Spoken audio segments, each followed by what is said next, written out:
This is more just, you had a Rupert Spira reference before, but I went to one of his 3-day weekend retreats. I guess his concept that he was teaching is that everything you see, if you shut your eyes, you see that within yourself. So it's not out there, it's all in you. So that's how they tie universal consciousness of everything's happening inside me. And then as you go inside, you can't find that space. So it's then your spaciousness itself. I don't know if you have any comment on that. Well, there's some truth to that. So, see, that's the problem with the non-duality teaching. It's not entirely wrong. There are some aspects of it that ring a bell, but they take it too far. They jump the shark, in my view, in my opinion. For example, I never knew a lot about Rupert Spira, but someone sent me a videotape of one of his sessions and asked me to critique it, and I did. And what happened there is someone got up and stood there with the microphone and asked him, why is there evil in the world? Which is an ancient question. It's a religious question. It's a very deep, meaningful question. If God is good, then why is there evil in the world? And he says, if people just understood non-duality, there wouldn't be any evil. And this questioner, who I admired for having a lot of spunk, did not accept that and kept questioning him and saying, how do you know that? And he said, at some point, he jumped through a lot of hoops and the guy still wouldn't accept it. So finally, Rupert said, because I have, through my meditation, I have attained higher reasoning. Well, that's a buzzkill. How is the guy supposed to continue the conversation after that? I know and you don't, and how? Because I'm higher. I've attained. See, that's non-duality. And that's my critique of it. Suppose you ask me a question and I say, oh, I just know it, Mike. Then what do you say? Where's your book?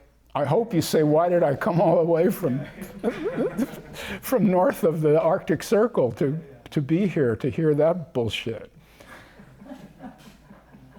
I hope that. And that's my critique of the entire spirituality industry. And it is an industry. And let's make no bones about it. I was talking with Nancy and Ulrich on the break, and Ulrich was saying that he appreciated that I was willing to say, I don't know, and I don't really know. You shouldn't take everything I say as golden and all this. He said, that's very refreshing. And I said, well, it's pretty easy. Nobody's paying me to sit here, so I have nothing to lose. And you have to really know that about these people that you have to pay to go to their retreat. They're in business, and they can't afford to alienate customers. They can't. So they will never tell you, I don't know. They will tell you, I have higher reasoning, or whatever the shtick is. If it's Mooji, he'll say, love, it's all love. As if that solves everybody's problem. It wouldn't solve mine. So, yes, I'm a very harsh critic of all of this industry and their books and their videotapes that you have to buy and all the rest of it. I don't know how I got on that.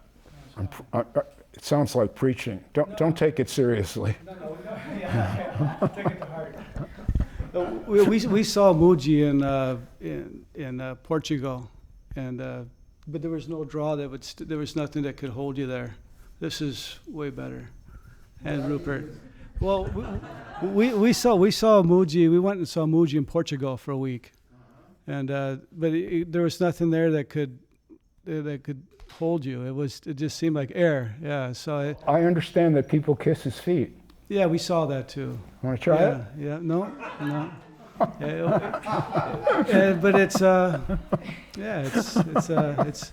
you definitely have something. You have something, you know, And then not clean then feet. now I hear he has lawyers threatening to sue people who says that he encourages people to kiss his feet. Okay. Yes, this is true. It's amazing. Well, I lost a good friend because I criticized Mooji. She blew me off. Yeah, I don't know. You know, for us, it's not that but just there was nothing there that would keep you there. No judgment on it, just nothing that seemed true. Well, Or substantial, you know. There's a good chapter in Depending on Nothing. Yeah, I read it, yeah. About someone at the Mooji Mooji retreat. Camp, yeah. Giving it inside information. He said he said he wanted to run to the front of the room with my book and wave it in Mooji's face and tell him you need to read this. And you thought better. Yeah, I thought better of it. I saw it as a cartoon. It was very funny to me. Someone running down there yelling, "Read this!" He's a great expert, Mooji. Well, so Mooji's a hustle, but I don't think Rupert Spira is a hustle, and I make that distinction. I think Rupert is a well-intentioned man.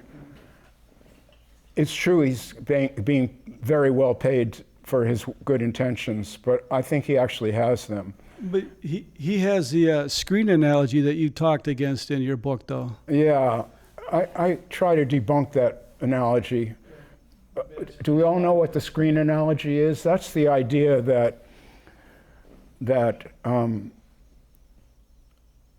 there's a non-judgmental movie screen and reality is projected on that, and that's what we observe.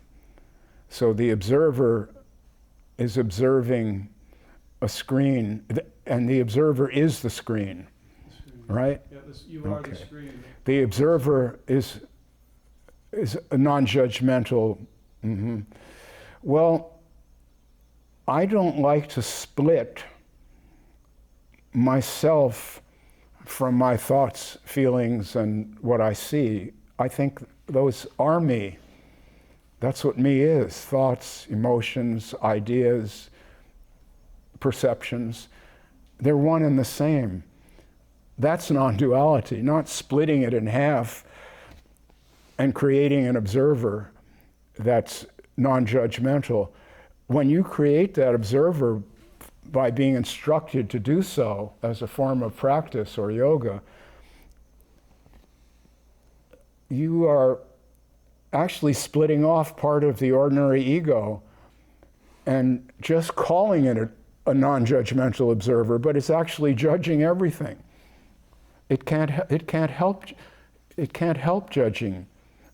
If it has a non-dual thought, it will say, no, I mustn't have that because this is non-duality. So clearly somebody there is judging. And I don't see myself ever in a non-judgmental state. That's not the feeling. The feeling is that it's okay, whatever arises. If it's judgment, okay, this moment is filled with judgment. If it's agony, well, this is an agonizing moment. And there's no reason, I say, we're not that fragile. We don't have to pre-digest everything and decide if it's okay to feel it or not, or if it's too nasty or too pornographic to think of or whatever. And that's the spiritual instruction, is to go for the good and, you know, keep the bad away. I don't know where to go with that. Well, it's like you take the image off the screen and you actually give it a reality and a life that you're living. What, say it again. You take the image? You're taking the image off the screen and you're putting it back in reality where it has a life and a process and a duality, but yet it's still free-flowing life force versus being a dream in consciousness. To me, that's how I see what you're saying. Yeah, I'm not following. I'm not really hearing you. Where Rupert Spira, you know, the screen is awareness, and then we're just objects in awareness on the screen having a dream, but we're not real. Oh, objects in awareness. Yeah, Yes, okay. on the screen. So you're basically taking the object off the screen and putting it back in reality and having a life with the process. I don't separate objects and awareness. Objects are awareness. Yeah, but yeah. That's what objects are. There aren't any objects without noticing them. Yeah. The scientists know this. This is a field of energy. There's not really tulips. Tulips are something that humans and butterflies perceive because they have a nervous system, and those nervous systems have evolved to find food or to find beauty. Otherwise, there's no necessity for seeing a tulip, and some animals won't see it. They have a nervous system, but they won't see that. So we see what we see because we have the nervous system we have. But the objects aren't in awareness, they're made of awareness. They're made of awareness. Emotions are made of awareness. There aren't any emotions without noticing them. If you don't notice an emotion, there was no emotion. If you don't, this seems clear to me, although I think it's a hard sell. For some reason, I've not made that understood very easily. You know, I'm okay at talking and writing, but there are some things that really are hard to express, and this is one of them. I just see no splitting in it. It's one experience. And so when someone like Rupert wants to fall back on the 20th century spirituality and talk about objects in awareness, what he's saying is there's awareness, it's just there, and then an object arises in that field of awareness that, well, how do you know that awareness is there if there's no perception? You don't. It's theoretical. It's just something you've been told, Rupert, and the teacher was impressive, Francis Lucille or whoever it was. Was it Francis Lucille who got this guy's goat, hypnotized him? Francis died with many millions of dollars that he collected. Oh, he's still alive? Okay, well, still alive? Oh, yeah. There's another guilty party. These are hypnotic ideas, and what makes them hypnotic is that they're spoken and claimed to be truth. Listen to me. This is truth. And then if you hear it and believe it, you start to repeat it to yourself because you want to get the idea. And one of the ways of getting the idea is to convince your friends of it, so you start repeating the idea to your friends. Well, this is a demonstrable psychological fact that the more an idea is repeated, the more true it seems, regardless of its facticity. It has nothing to do with whether it's factual or not. Donald Trump is great at this. The people who notice it say he's lying, but the other people don't think he's lying at all. They believe him because he keeps saying this. He's a great salesman. You just keep saying it, and you don't care if someone believes you or not, and soon they will believe you. Well, that's how I see this so-called spiritual lineage. It's a lineage of hypnotism. And a lot of people who like my work have told me that they were hypnotized and my work snapped them out of it. And that gives me courage to keep on doing this, because I really don't want my fellow humans to be hypnotized. It's great when we're all awake. And we had such a beautiful time last night. We all went out to dinner. I can't express what a lovely dinner party it was, because I looked around the table and everybody was completely there. Nobody was on a bad trip at all. Everybody was celebrating and just enjoying being alive. And no spiritual agenda at all. No one trying to prove anything, nothing to believe, right? that's my idea of a dinner party. Let's do it again tonight. You know, yeah, absolutely. I'm really curious in so many things, and Just a little louder, Michael. I'm very curious about so many things, and I was thinking about what is matter, like how is it built, and how does it work, and What is? matter, like what is the material? Oh, what is this material? What is this material? Matter. Yes, matter. I Matter. got it. Sorry for my English. Metta is like a Buddhist concept. I think what you asked. Metta. Yeah, what is metta? What is metta? You speak great English. My hearing has really deteriorated. I think part of it is lying in bed for a few months messed it up. But well, here we are. So speak up. Okay. So I studied like Buddhism for a few years back then, and I heard the concept of the Kalapas, and I was thinking about it, and I thought, like, how is it possible to think that you cannot divide like a thing anymore? So how can you find a non-dividable thing in my logical understanding of the world? And people claim, like the Buddha claimed, that there is something which you cannot divide anymore because it's the last thing, and it's so small you cannot divide it anymore. Yeah, but you have to remember that that these ancient teachers did not have the benefit of science at all. But science also says it's like this quantum thing, and it's not dividable. And No, they don't really say that. What they say is, well, when I was a kid, the idea was the indivisible thing is the atom. Yes, we can divide it in an atomic explosion, but even then, the individual particles, the protons and the neutrons, still exist. The energy comes from taking the force that held the atom together and releasing that, and then the particles fly apart. But then the protons and neutrons in those days were indivisible. Those were the building blocks of matter, so to speak.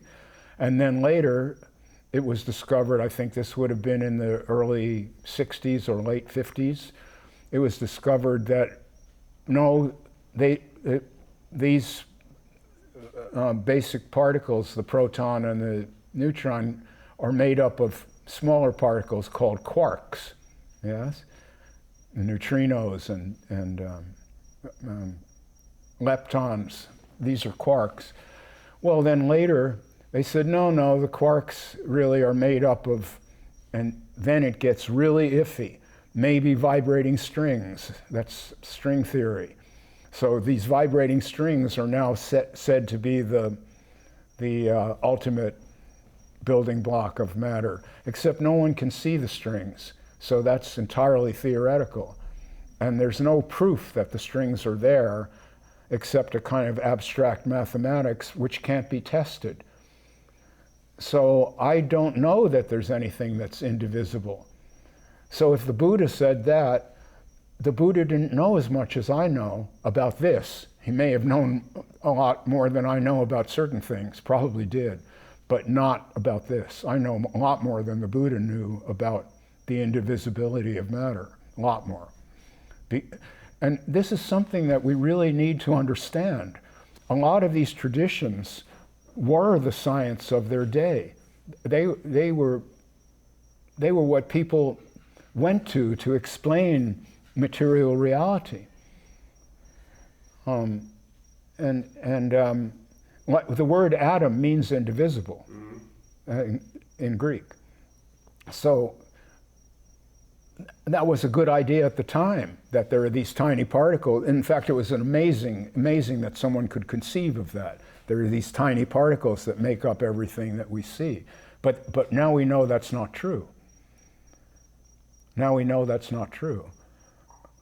We also know it's not true that someone built an ark and put a male and female of each animal on there, and that's how we got here. No. So I know it sounds funny, right? But people believe, even nowadays, a lot of people believe that. And some of them will kill you if you question their belief. Not too many Christians, I think, will kill you anymore, but a lot of Muslims will kill you if you tell them that their prophet isn't the final word. So maybe my question really was, are you interested in those kind of topics after you awoke? I'm very interested in pursuing anything that is open-ended. I'm not interested in pursuing any system that claims to be the final word. I don't want to waste my time. So there's so much to discover. I like to immerse myself in the thoughts of people who are not convinced. They're explorers. They say, I don't know what I'm going to find. So right now we know this much, but we don't know everything. We have to keep on going. And people call me a materialist often, and I guess I kind of am a materialist in the best sense, because I imagine that everything can be explained by physics. Everything. Our brain, our thoughts. We don't know how to explain it now, and probably in my lifetime, I know in my lifetime we're not going to. But there may be a time when all of this is explained. That still won't be the final answer on what makes an apple red.